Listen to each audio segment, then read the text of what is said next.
করোনার মাঝে গার্লফ্রেন্ডের সাথে দেখা করা যে কত কষ্ট, যে শালায় প্রেম করছে এ বুঝে।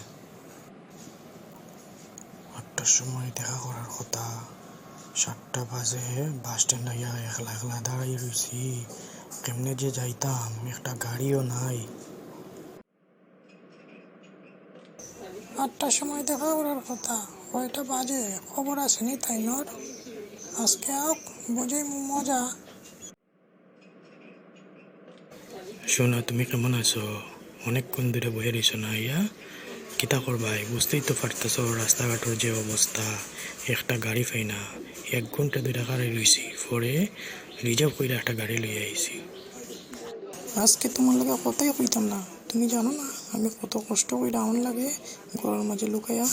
আজকে সকালবেলা আমি বাইর হইয়া কত কষ্ট কইরা আইছি, তুমি জানো? সকাল সকাল যাওয়ান লাগবো বাড়িত, আর তুমি আবার লেট কইরা আইলাই।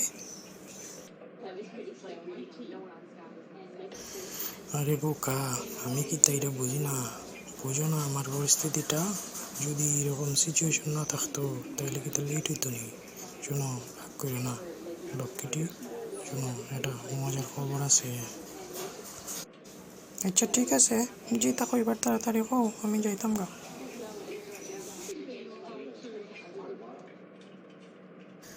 আচ্ছা শোনো, আমার যে বোনের জমি আছে না, আমি বোনের জমির লোকে আমরা বিস্তারিত বিষয় আলাপ করছি।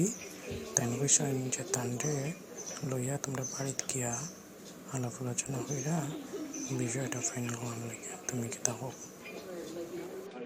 ও মাই গো, কিতা কিতা কও, সত্যি কি তারা রাজি হইছে নি? আচ্ছা ঠিক আছে, আমি বাড়িত গিয়া বিস্তারিত বিষয় মার লগে আলাপ কইরা তোমারে জানাই মনে।